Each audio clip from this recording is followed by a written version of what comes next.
Epstein के तुरंत बाद हमने नोट करा कि जो ये युद्ध शुरू हुआ वेस्ट एशिया में, जिसमें ईरान, इसराइल, यूएस और खाड़ी देश जो ये गल्फ कंट्रीज है, मिडल ईस्ट शामिल हुआ, तो इसके अंदर भी लोग जुड़ गए, इसकी भी चर्चा हुई। तो कहीं ऐसा तो नहीं कि ये युद्ध की शुरुआत एप्स्टीन फाइल से लोगों का ध्यान भटकाने के लिए था? ये युद्ध अपने आप में बहुत कुछ लेकर आया है जो इससे अलग है और इससे जुड़ा भी हो सकता है। सर सबसे बड़ी बात क्या है कि कोई भी कंट्री ये नहीं चाहती कि कोई दूसरी कंट्री आगे बढ़ जाए। बिल्कुल, अच्छा, हाँ ये तो है। जैसे स्टार्टिंग में परमाणु बम की बात हुई, हाँ जी, तो सबसे पहली बात यह है कि कोई भी कंट्री परमाणु बम ना बनाए। अगर परमाणु बम बनाती है और या जो बना चुके हैं उसको उनको डिस्ट्रॉय कर देना चाहिए। हाँ जी, हर कंट्री अपनी सिक्योरिटी चाहता है जी। जब भारतवर्ष पे बात उठी, भारतवर्ष में हमारे जो देश के प्रधानमंत्री थे वाजपेयी साहब, उन्होंने कहा हम बनाएंगे। अब एक कंट्री दूसरी कंट्री को रोके, तू नहीं बनाएगा मैं बनाऊंगी, ये तो गलत बात है। तो गलत है, हाँ ये तो गलत है।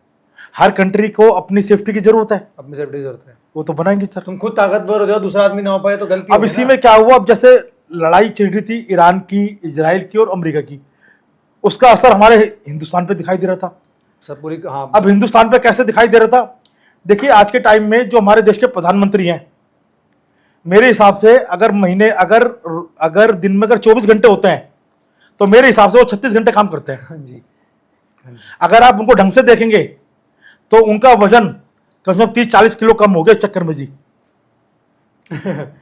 हमारे देश में ये हो गया जी कि गैस कम हो गई, पेट्रोल कम हो गया। मैं प्रधानमंत्री का सबसे बड़ा धन्यवाद ये करूंगा, आज तक मैं उनसे मिला नहीं हूं मैं, लेकिन उनको मैं धन्यवाद करूंगा कि हमारे इस लड़ाई के दौरान उन्होंने हिंदुस्तान देश में किसी भी आदमी को भूखे सोने नहीं दिया। लेकिन हमारे देश में जो कुछ जब कोई अच्छा काम करता है गलत अफवाहें तो उड़ती हैं कि जी गैस कम हो गई, पेट्रोल कम हो गया, ये हो गया।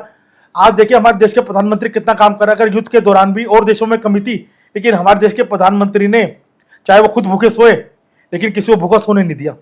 हाँ ये तो प्राइस बढ़े ऊपर नीचे हुए, प्राइस कुछ नहीं बढ़े, आप समझे नहीं। आज हम क्या करते हैं, आज अगर सरकार ने 2 रुपए किसी चीज में बढ़ा दिए, हम उसमें हल्ला कर रहे हैं और मैकडोनल्ड में जाके 2000 रुपए का पिज्जा खा रहे हैं। हाँ आप किसी को भी देख लो। आज हमारे देश के जो प्रधानमंत्री हैं, आज उन्होंने हमारे देश के अर्थव्यवस्था को इतना अच्छा कर दिया, पूछो मत। लेकिन वही बात है, जो यूट्यूबर है वो नाम बदनाम करने थे जी, पेट्रोल महंगा हो गया, गैस की कमी हो गई। देश के प्रधानमंत्री ने देश में किसी चीज की कमी नहीं होने दी। हमें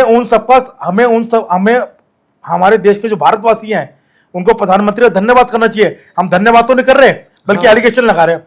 आज प्रधानमंत्री ने कोई ऐसा बयान दिया कि हमारे देश में कोई कमी है, उन्होंने कहा कुछ नहीं है, कमी नहीं है, अनाज पूरा है, पेट्रोल पूरा है, गैस पूरी है। लेकिन लोगों ने अपने मुझसे बातें बतानी शुरू कर दी जी। आज अगर प्रधानमंत्री अगर हल्का सा बयान दे दे कि हमारे गैस की कमी है, पेट्रोल कमी है, तो देश में हाहाकार बच जाएगा, चाहे वो कहीं से भी लेकर आए।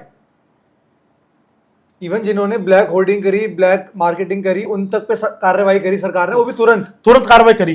तो हमारे देश में जो प्रधानमंत्री, हम उनका नाम क्यों बदनाम करते हैं? अगर आज क्या हुआ, जो चैनल्स थे उन्होंने उन आदमी जो कोरोना के दौरान जो पब्लिक भाग रही है रेल में, बस में, वो रिपीट दिखानी शुरू कर दी जी कि दिल्ली में सिलेंडर नहीं मिल रहा, ये नहीं मिल रहा, तो आदमी गांव भाग रहा है। सबको सब कुछ मिला। अगर कोई आदमी कहते हैं मुझे नहीं मिला है, मेरे सामने आकर मुझे कहते हैं मुझे नहीं मिला, लेकिन क्या है कि अफवाहों का दौर गर्म है तो चलेगा ही। मतलब अब कई बार, मतलब मुझे देखो, मैं किसी राजनीतिक पार्टी से संबंधित नहीं हूं, लेकिन फिर भी मुझे कुछ अच्छा लगता है जो आदमी अच्छा काम करते हैं। अब जैसे कहते हैं प्रधानमंत्री जी अमेरिका घूमने चले गए, रूस घूमने चले गए, इजराइल। आज पता है अमेरिका जाने के लिए कितना टाइम लगता है पहुंचने में? काफी टाइम लगता है, कम से कम 30 घंटे लगते हैं पहुंचने में। 30 मिनट। प्रधानमंत्री आ जाते हैं और तीसरे दिन वापस भी आ जाते हैं, तो कहां अमेरिका में घूम लिए जी? वो केवल हिंदुस्तान के संबंधों को अच्छा करने के लिए बाहर जाते हैं। घूमने का मतलब होता है कि प्रधानमंत्री 1 महीने के लिए कहीं बाहर चले गए, वो तो घूमना कहते हैं। हाँ। जो तीसरे दिन वापस आ रहा है वो कहां घूम लिए जी? केवल संबंधों को अच्छा करने के लिए जा रहे हैं बस वो। इवन जैसे सर आपने बात बोली, ये बहुत जरूरी है। नहीं, मैं एक थोड़ी सी बात कहूंगा, फिर कहते जी वो इजराइल से मिल रहे, इनसे मिल रहे। अरे हमारे देश को अच्छा करने के लिए तो मिल रहे मेरे भाई। सही बात है जी, हमारे देश को अच्छा करने के लिए तो मिल रहे हैं। आज जब भी तो इतनी बड़ी वार हुई, लेकिन हमारे देश तो सुरक्षित रहा। ये बात पहले रोज कहीं ना कहीं बम फटने, ये करने, फौजों को मरना, ये करना, सब कुछ होता था। लेकिन जब से ये सरकार आई है, देखो उल्टा जो कुछ हो रहा है उसके बारे में चाहिए। लेकिन हमारे देश की जो सरकार है, इसने आर्मी के लिए कितना करा, डिफेंस के लिए कितना करा, आप ये देखिए। पहले ऑर्डर सेंट्रल गवर्नमेंट से लेने पड़ते थे, आज उनको डायरेक्ट छूट दे रखी है जी। तो आज हम कोई भी उल्टा सीधा बोलना चालू कर देते हैं प्रधानमंत्री के बारे में, सरकार के बारे में, बिल्कुल गलत है। अगर आपको अपने देश से प्यार है तो अच्छी बातें करिए तो अच्छा लगेगा। ये यूट्यूबर जो फालतू होते हैं ये कुछ ही बोलना शुरू कर देते हैं, इनका अगर आप इन यूट्यूबर को ढूंढोगे तो आपको कहीं दिखाई नहीं देंगे जी। ये केवल इनका नाम क्या है कि सरकार को बदनाम करना और भारतवर्ष को बदनाम करना, और वो हम होने नहीं देंगे, आज होने नहीं देंगे। बट सर जैसे आपने अच्छी बात बोली, एक तो मैं ये इस पक्ष को थोड़ा सा और समझा दूं आपको। हाँ।